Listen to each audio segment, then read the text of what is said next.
मास India live में आपका स्वागत है। दोस्तों, अगर हम कोई प्रोडक्ट या कोई सर्विस खरीद रहे हैं तो उसके कुछ टर्म्स एंड कंडीशन होते हैं। ऐसे ही जो ग्राहक उसे खरीद रहा है उनके भी कुछ राइट्स होते हैं, कुछ हक होते हैं। आज हम देखते हैं कि जो ग्राहक, जो कंज्यूमर है, वह अपने राइट्स भूल चुका है और वह अपने राइट्स का सही इस्तेमाल नहीं करता। इसी विषय पर आज मास इंडिया माहिती सेवा समिति के नेशनल प्रेसिडेंट एडवोकेट सुरेश मंचीरियल जी आपसे बात करने वाले हैं और आपको सारी डिटेल्स ग्राहक संरक्षण अधिनियम के बारे में बताने वाले हैं। आपसे रिक्वेस्ट करते हैं कि आप वीडियो को पूरा देखिए ताकि आप भी आपके राइट्स क्या है, आपके हक क्या है वो जान सके और उसका सही इस्तेमाल कर सके। Good evening everybody. आज मैं कंज्यूमर प्रोटेक्शन एक्ट के बारे में, ग्राहक संरक्षण अधिनियम के बारे में आप लोग बताना चाहता हूँ। अभी 1986 में सबसे पहले कंज्यूमर प्रोटेक्शन एक्ट लागू हुआ था। अभी 2019 में उसका काफ़ी अमेंडमेंट हुआ है। क्या है कंज्यूमर प्रोटेक्शन एक्ट? उससे पहले सबसे पहले कंज्यूमर क्या है, ग्राहक क्या है? कोई भी वस्तु या सर्विस पैसा देके लेते हो, खरीदते हो, या कोई कंसिडरेशन देके अपना सर्विस या गुड्स खरीदते हो, वो खरीदने वाला व्यक्ति कंज्यूमर हो जाता है। कंज्यूमर एक ग्रुप ऐसा है तो अनऑर्गेनाइज्ड सेक्टर होता है, क्योंकि कोई औरंगाबाद से कोई चीज़ खरीदता है, कोई दिल्ली से कोई चीज़ खरीदता है, कोई मुंबई से कोई चीज़ खरीदता है, तो इसका एक ऑर्गेनाइजेशन नहीं होता है। ज़्यादा से लोग इंडिविजुअल लेवल पे खरीदी करते हैं।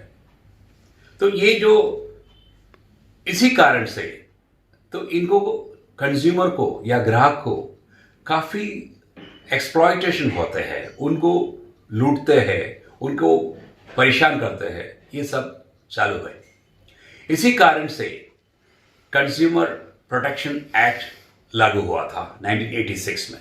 लेकिन 1986 के समय पे ये online transaction, online trading, phone telemarketing, ये सिस्टम वगैरह नहीं था। तो 2019 में इसमें काफ़ी अमेंडमेंट करके ये एक्ट को और भी मजबूत बना दिया है। तो कंज्यूमर के साथ क्या क्या होता है? एक्सप्लॉयटेशन होता है, अनऑर्गेनाइज्ड का कारण से उसका एक्सप्लॉयटेशन होता है, और काफ़ी जो कंज्यूमर को जानकारी नहीं होता है, इग्नोरेंस, उनको मालूम नहीं है क्या क्या अपना राइट्स होता है। इसको बोलते हैं ये कंज्यूमर प्रोटेक्शन एक्ट इधर हमारा सहायता के लिए, हमारा सपोर्ट के लिए आते हैं। सबसे पहले कौन कौन है कंज्यूमर? कंज्यूमर एक व्यक्ति कंज्यूमर हो सकता है, एक ग्रुप ऑफ व्यक्ति, कुछ ग्रुप, एक इंडिविजुअल ग्रुप जो खरीदता है वो भी कंज्यूमर हो जाता है। इवन स्टेट गवर्नमेंट भी कंज्यूमर होता है, वो भी कुछ ना कुछ खरीदता है। सेंट्रल गवर्नमेंट भी कंज्यूमर हो सकता है। ये सब कंज्यूमर का डेफिनेशन में आता है। बाकी अगर कोई कॉमर्शियल यूज के लिए कोई चीज खरीदते हो, मतलब एंड यूजर नहीं है, ये आगे भी वो इसको बेचते हैं या वो कोई बिजनेस करने के लिए जो खरीदते हैं, वो वस्तु वो ग्राहक को ग्राहक नहीं बोल सकते हैं, वो कंज्यूमर के डेफिनेशन में नहीं आता है, वो कंज्यूमर प्रोटेक्शन उनको नहीं मिलता है। अभी अपने जो मेन मुद्दे कंज्यूमर का जो परेशानियां क्या क्या होते हैं, एक unfair trade practice. Unfair trade practice बोले तो क्या होता है? एक प्रोडक्ट या सर्विस को जो उसका मैन्युफैक्चरर या सर्विस देने वाला बताते हैं कि मेरा जो ये प्रोडक्ट को या मेरा ये सर्विस को अच्छा क्वालिटी है, इस तरीक़ा से क्वालिटी है और वो इतना साल वो चलेगा और इतना फ़ायदा होगा, ये सब बातें करेंगे। और असली में जब वो सर्विस हम लेते हैं या वो गुड्स खरीदते हैं, उस समय पे हमें समझ में आते हैं वो जो बोला हुआ क्वालिटी या पीरियड, क्वांटिटी उसमें नहीं रह जाता है। तो इसको बोलते हैं अनफेयर ट्रेड प्रैक्टिस। मतलब बेचने के लिए, मार्केटिंग करने के लिए एक तंत्र जैसा वापरते हैं और उसका क्वालिटी, क्वांटिटी और प्योरिटी नहीं रह जाता है तो उसको अनफेयर ट्रेड प्रैक्टिस बोला जाता है। ये अनफेयर ट्रेड प्रैक्टिस के खिलाफ हम कोर्ट में, कंज्यूमर कोर्ट में जा सकते हैं। अभी दूसरा जो है डेफिशिएंसी ऑफ सर्विस। क्या होता है डेफिशिएंसी ऑफ सर्विस? एक कार हमने खरीदा है, कार के अंदर हमको उसका वारंटी पीरियड दिया जाता है, वो वारंटी पीरियड में सर्विस दिया जाता है और सर्विस वारंटी पीरियड का बाद भी अपन सर्विस लेते हैं, कार का सर्विस लेते हैं वो कोई ऑथराइज सर्विस सेंटर में। अगर उसका सर्विस हमको उनका पास दिया है, वो बराबर गाड़ी को देखा नहीं है, गाड़ी का ऑयल बराबर चेंज नहीं किया है और उसका कोई भी कमी को अपडेट नहीं किया है और उसमें अगर कोई परेशानी होता है जो ग्राहक को, तो उसको डेफिशिएंसी ऑफ सर्विस बोला जाता है। फिर डिफेक्टिव गुड्स, जो अपन खरीदते हैं वस्तु जब खराब हो और वो मैन्युफैक्चरिंग डिफेक्टिव हो तो उसको हम डिफेक्टिव गुड्स बोला जाता है। तो इसके ऊपर भी हम कंज्यूमर प्रोटेक्शन एक्ट के अनुसार हम कार्रवाई कर सकते हैं। फिर एक्सेस प्राइस, जो प्राइस एक एमआरपी होता है, मैक्सिमम रिटेल प्राइस का ऊपर किसी वस्तु के ऊपर भी वो लोग प्राइस नहीं ले सकते हैं, ये भी आ जाता है। फिर हजार्डस गुड्स, हजार्डस गुड्स क्या होता है? जो वो वस्तु खरीदने के बाद हमें कोई परेशानी होगा वैसे वस्तु वो बेचने का कोई अधिकार नहीं होता है, तो उसके खिलाफ भी कंज्यूमर प्रोटेक्शन में हम अपना केस फाइल कर सकते हैं। अभी राइट्स होता है, कंज्यूमर का राइट्स क्या है, ग्राहकों का राइट्स क्या है? एक प्रोडक्ट के बारे में, एक सर्विस के बारे में, वो खरीदने से पहले, वो सर्विस लेने से पहले पूरा जानकारी, वो मैन्युफैक्चरर हो, सेलर हो या उसका सर्विस प्रोवाइडर हो, वो सब कुछ आपको बताने के लिए और आपका हक होता है, इसको पूछने का आपका हक होता है, आप समझ के लेना आपका हक होता है और उसके सब कुछ बताना ये प्रोड्यूसर का, मैन्युफैक्चरर का, सर्विस प्रोवाइडर का बंधनकारक ड्यूटी होते हैं कंज्यूमर प्रोटेक्शन एक्ट के अनुसार। और मार्केट में जो अपना मर्जी से वो प्राइस नहीं लगा सकते, कॉम्पिटिटिव प्राइस लगा सकते हैं। कोई भी चीज का एक एवरेज प्राइस की एक सेटअप होता है, वो प्राइस में वो बेचना पड़ता है। फिर आते हैं गारंटी और वारंटी। गारंटी क्या है, वारंटी क्या है? वारंटी मतलब एक एश्योरेंस लिख के देते हैं कि एक अंडरटेकिंग वो देते हैं कि आपका प्रोडक्ट इतना साल चलेगा और इतना क्वालिटी के है, इतना प्यूरिटी के है और इतना समय तक ये प्रोडक्ट चलेगा। अगर वो प्रोडक्ट का बीच में कुछ भी परेशानियां आपको हुआ तो परेशानी दूर करने के लिए आपको free service, free repair, free replacement करके आपको वो प्रोडक्ट दिया जाएगा। इसको वारंटी कहता है। 2 साल, 3 साल, 4 साल इस तरीके से वारंटी पीरियड दिया जाता है। गारंटी क्या होता है?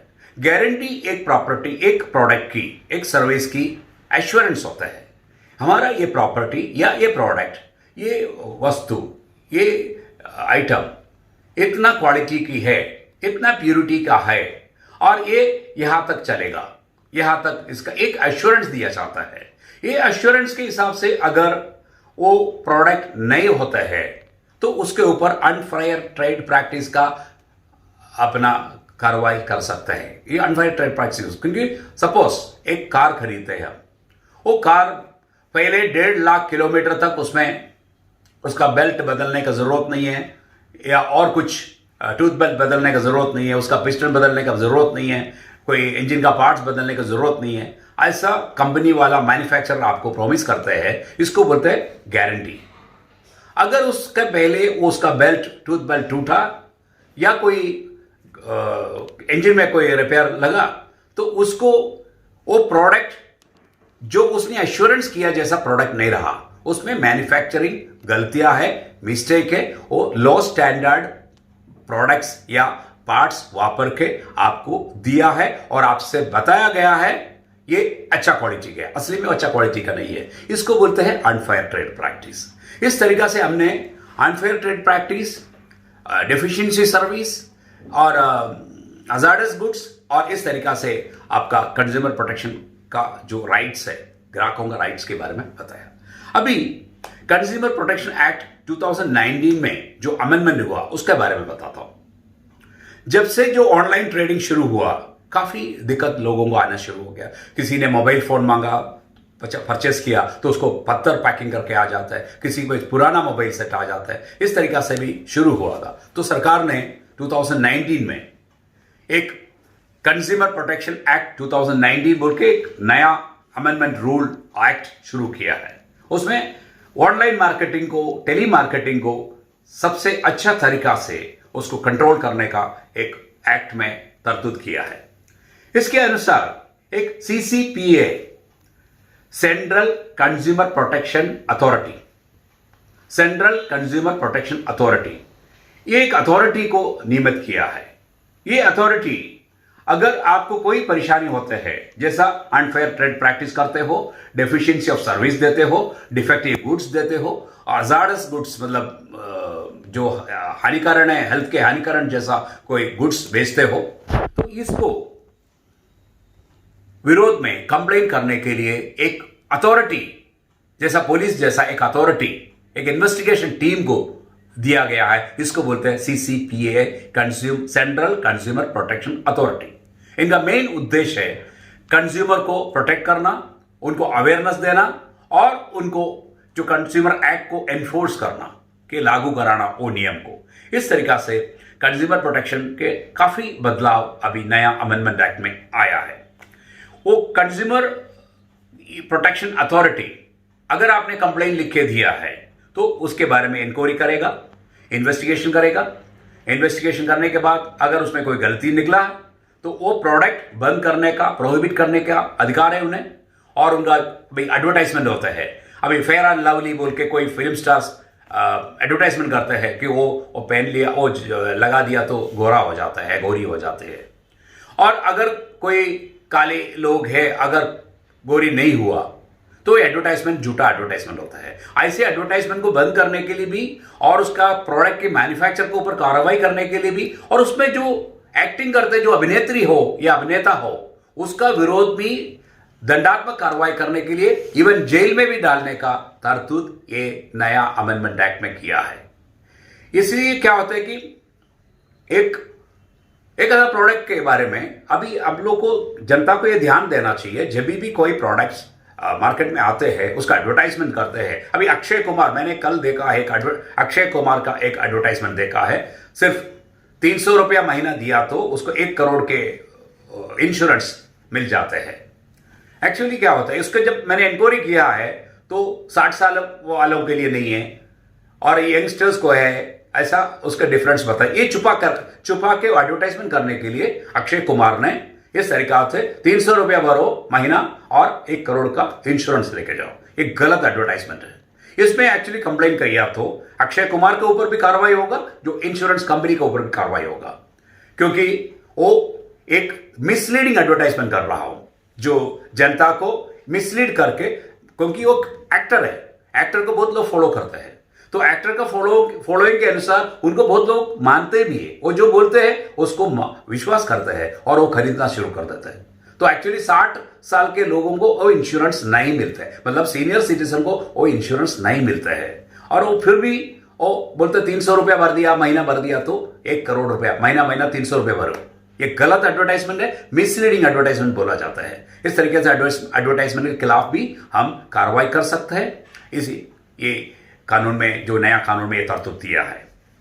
अभी ई कॉमर्स के अंदर, ई कॉमर्स ट्रेडिंग मतलब ऑनलाइन ट्रेडिंग, टेलीमार्केटिंग से सेल, इसके अनुसार ये नया अमेंडमेंट एक्ट के अनुसार एक इंटरनल डिस्प्यूट रेजोल्यूशन सिस्टम रखा है, एक रिड्रेसल सिस्टम रखा है। वो क्या है इंटरनल डिस्प्यूट?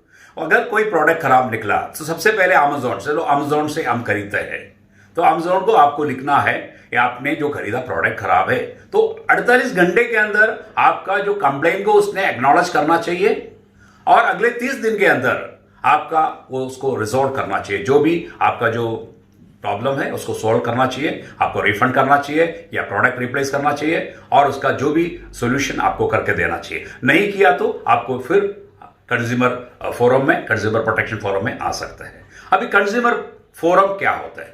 कंज्यूमर फोरम बोलेगा तो एक कोर्ट होता है, कंज्यूमर रिड्रेसल फोरम। अभी कंज्यूमर रिड्रेसल फोरम का नाम बदल दिया, कंज्यूमर कमीशन बोल के तैयार किया है कोर्ट। एक कोर्ट के रूप में काम करते हैं। इसमें 3 विभाग दिया गया है। एक डिस्ट्रिक्ट कंज्यूमर फोरम या डिस्ट्रिक्ट कंज्यूमर कमीशन।